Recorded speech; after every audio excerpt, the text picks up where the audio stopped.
Blast off into a world beyond your imagination and try to guess how the lifestyle is in zero gravity. It's the ultimate adventure for anyone who's ever dreamed of leaving Earth behind and experiencing the wonders of space. The astronauts are also ordinary individuals like you and me, but daring enough to welcome an unusual lifestyle as they have to stay in International Space Station, ISS. But how peculiar is it? What's their routine? Is it fun or lonely? What changes in lifestyle do they come across because of zero gravity? Join us as we discover the secrets of life on the International Space Station. But before we proceed, don't forget to subscribe to this channel for more amazing anecdotes, and turn on the notification bell to follow our activities. So let's see how an ISS astronaut gets through on a typical day.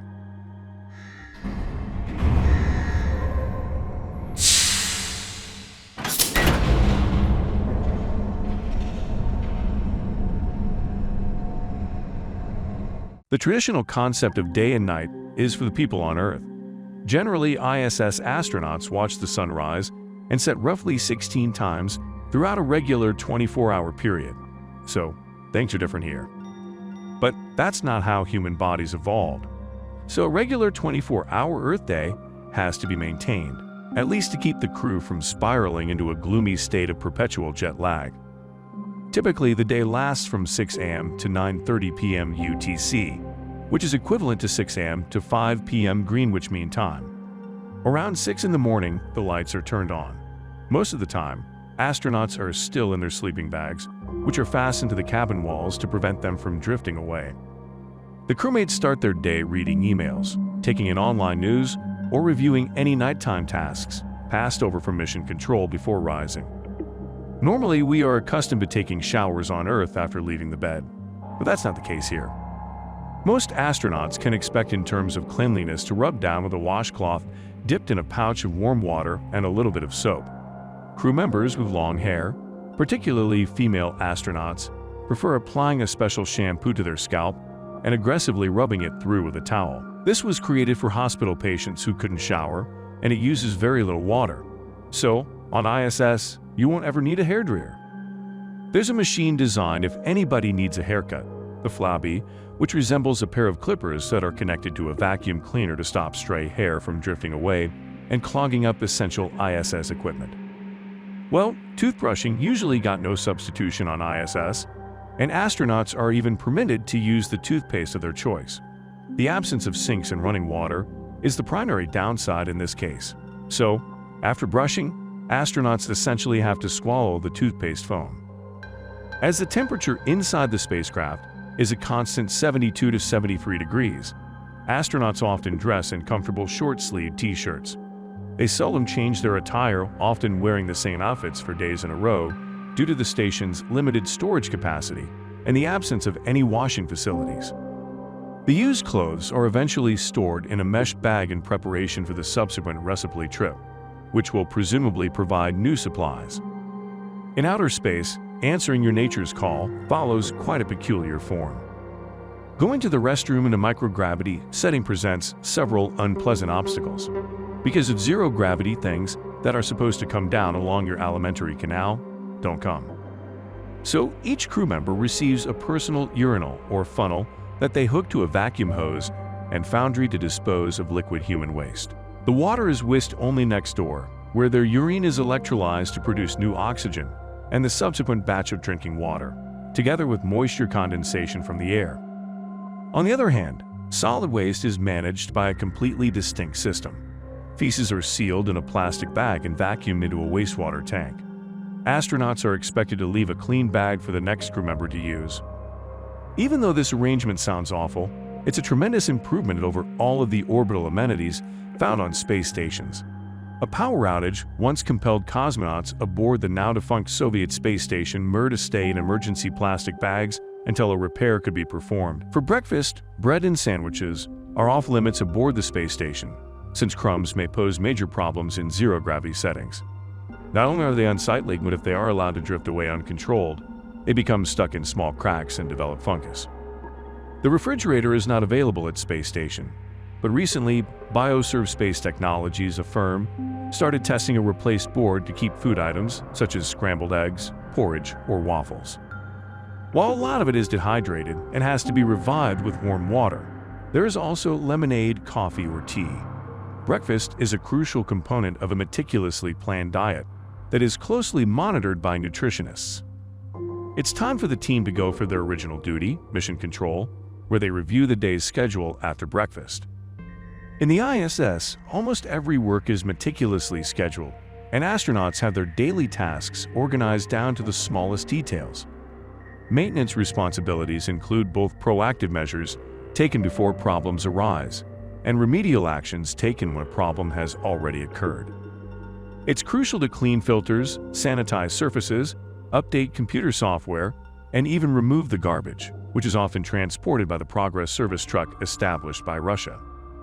The crew of the International Space Station, ISS, often needs a spacewalk for maintenance tasks, such as replacing batteries on the station's facade. They also use handrails and Velcro strips to prevent small tools, pens, and other objects from floating away. Astronauts' calluses often disappear from the bottom of their feet, but emerge on the top during lengthy missions. Lunchtime at ISS is no different from what we see at corporate buildings. Having food with colleagues while chit-chatting in a unique dialect, known to astronauts as Runglish, a blend of English and Russian, easy guess. The ISS crew nevertheless distinguishes between weekdays and weekends and gathers for a customary lunch as a team on Sundays, notwithstanding how difficult it is to distinguish between night and day and the days of the week in space. The ISS is affected by weightlessness in every way, and cooking is no exception. Most Earth-based ovens operate on the heating technique known as convection, which is completely ineffective here. Hence, hot water and dehydrated components are used to create the majority of meals. This is also to stop fungus from growing among moistly kept foods. Ionizing radiation is used to pre-sterilize certain foods, such as beefsteak, to help keep them from spoiling. To add a flavor, condiments like ketchup, mustard, or spicy chili are offered. Salt and pepper are also an option, but they should be in liquid form so the granules don't stray and disrupt station operations. Fresh food deliveries, including fruit, come in waves throughout the year. Except for the memorable family-sized salami pizza that Pizza Hut famously delivered via a Russian rocket as part of a $1 million marketing gimmick in 2001, takeaways aren't an option. Fresh supplies are essential for the crew, so they wash their hands with disinfection wipes before heading back to work. The ISS is bursting with laboratories, so the most significant and fascinating job will be in the capacity of lab technicians, supervised by scientists on the ground. The US lab is known as Destiny, and Russia has far too many research units. The ESA, European Space Agency's laboratory, is called Columbus. Kidbo, the newest lab in Japan, has a unique platform that enables experiments to be conducted outside of the station.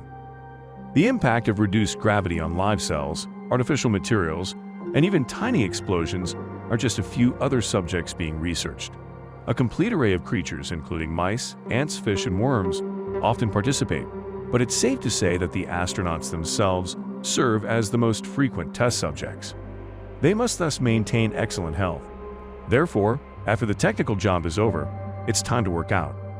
As part of their tasks, each crew member is expected to exercise daily for at least 2 hours, and perhaps longer. The reason behind it is quite thought-provoking.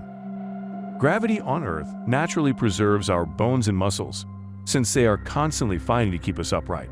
But in space, bones become brittle and receive less steady stress, and muscles atrophy. To prevent the dreaded space snuffles, a nasty ailment in which the body's fluids are no longer pulled downward by gravity and build up in the head, astronauts also exercise. Astronauts utilize 3 primary pieces of gym equipment that were developed and calibrated specifically for life on board spacecraft to keep fit and sharp. There is an exercise bike, but because there is no gravity, a seat is unnecessary. Also, there is a treadmill that the crew is strapped into using bungee cords. It is equipped with smart vibration isolation technology that prevents astronauts' loud footsteps from interfering with the sensitive research being conducted elsewhere on the ISS. The Advanced Resistive Exercise Device, or ARED, is the third major piece of exercise gear. ARED, the newest addition to the ISS onboard gym, substitutes lifting big weights straight with innovative vacuum-sealed cylinders that simulate resistance up to 600 pounds. There are screens for viewing movies and even opportunities for competition. So don't worry if you're wondering how astronauts manage the absolute boredom of pumping iron for 2 hours every day while personnel on the ground check their vital signs and give guidance.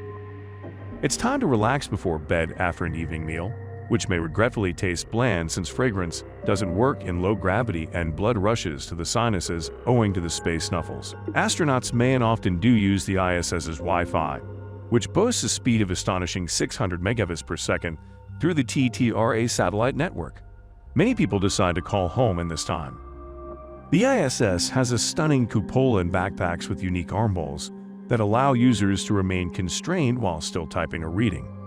The ISS's continuous buzzing noise is an obstacle to getting 40 winks, so earplugs are beneficial. Airflow is a more unsettling factor for astronauts, so seasoned staff members make an effort to line themselves with the station air vents. If insufficiently ventilated, sleeping astronauts may awaken gasping for oxygen and encircled by an imperceptible bubble of carbon dioxide from their exhalations. Generally, this results in splitting headaches. Snoring is still very much an issue, though, despite everything else being different up there.